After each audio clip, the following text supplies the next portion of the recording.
Want to build more conflict in your stories? I get it, I do too. John Truby's Anatomy of Story has a really solid foundational framework to embed conflict in our stories, and it's called four-corner opposition.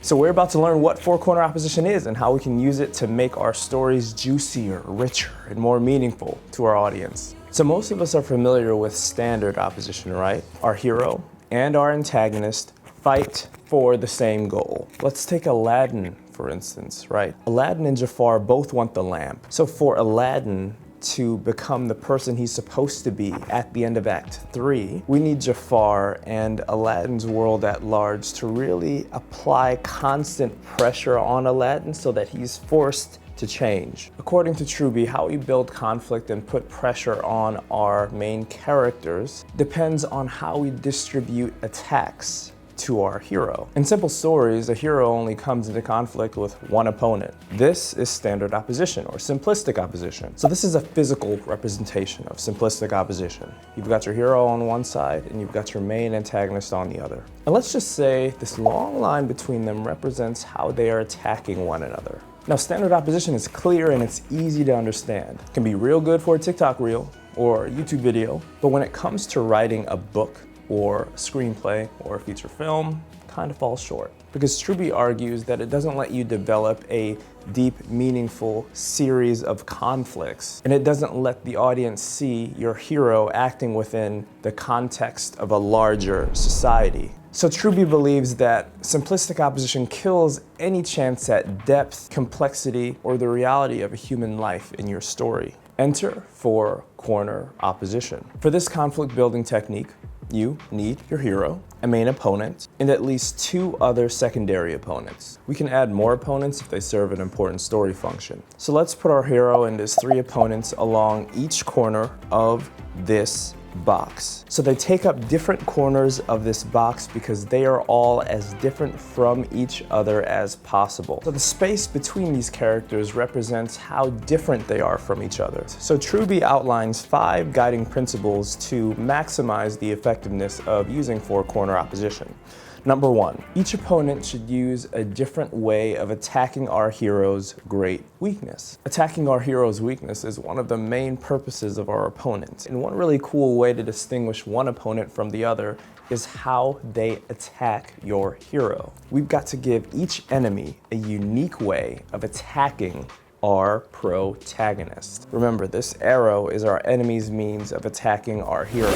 Now we know that this arrow is how our enemy attacks our hero's great weakness. We've added a bit of specificity to our enemy's attack, and we've also done something else pretty cool. We guarantee that all of the conflict within this four-corner opposition web is connected through the protagonist's central conflict or great flaw. Now, I know that a hero's central conflict and their great flaw is different, but not every great character has a great flaw, but every great character does have a central conflict. And also, you can use each character to personify a core pillar of society. This way, we'll be able to simulate a miniature society within our screenplay. Number 2, try to place each character in conflict with not just your hero, but with each and every character on your four-corner opposition as well. The amount of conflict you could create and build jumps up exponentially. Not only do we get the thrill of putting your hero in conflict with 3 characters instead of 1, but you can also put each opponent in conflict with each other as well, as shown by the arrows in the four-corner opposition diagram. This results in a more intense conflict and a dense plot. Number 3,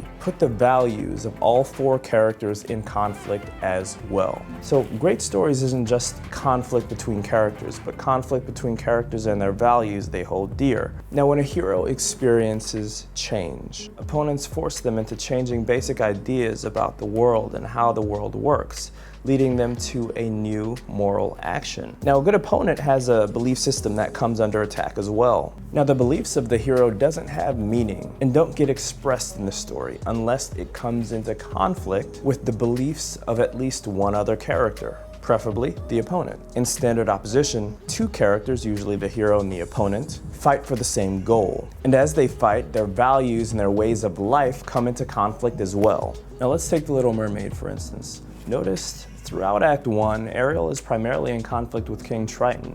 See, Ariel wants to experience the world and explore life on land. Ariel values freedom, but her father believes that life on land is dangerous because humans are dangerous, and they killed her mother.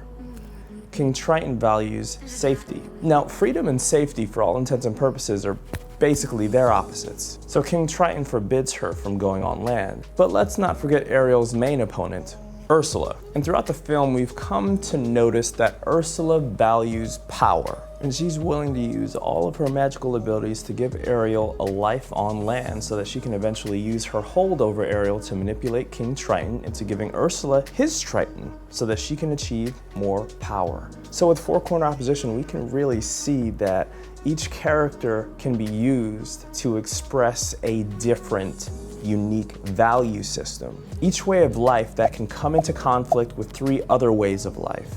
When we place values in conflict with each other in our stories, we're adding texture and depth of theme in our works. Also, we don't want our characters to just have one value. We want our characters to have a big cluster of values that they live their lives by. And we can easily fill out the values that our characters have in our character web by identifying the positive and negative versions of the same value. Well, what do you mean by that? Well, I'm gonna give you a few examples so that you know exactly what I mean. Beliefs can be a source of strength in a character, but it could also be a primary source of weakness. When we identify the positive and negative versions of the same value, we can clearly see how that character can make a mistake when it comes to fighting for that value. So positive and negative versions of the same values include determined versus aggressive, honest versus blunt, honest versus insensitive, passion versus...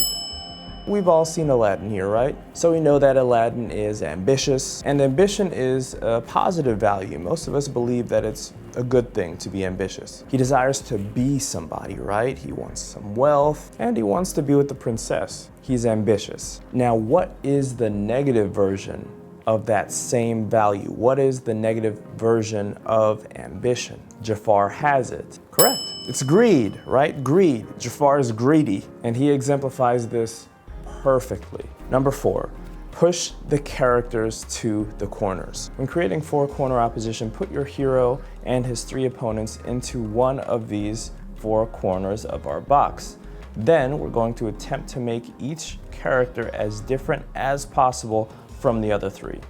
We've got to give our characters attributes to make them distinct. The more distinct they are, the richer the conflict. So for me personally, if you've gotten this far, you've basically done the Four Corner Opposition character web. You're basically finished. But I'd be remiss if I didn't mention Truby's 5th and last guiding principle of creating Four Corner Opposition.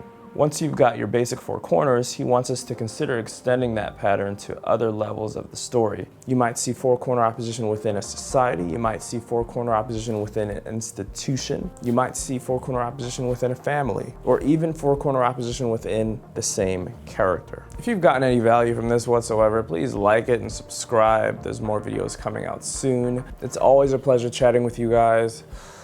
Until next time, peace.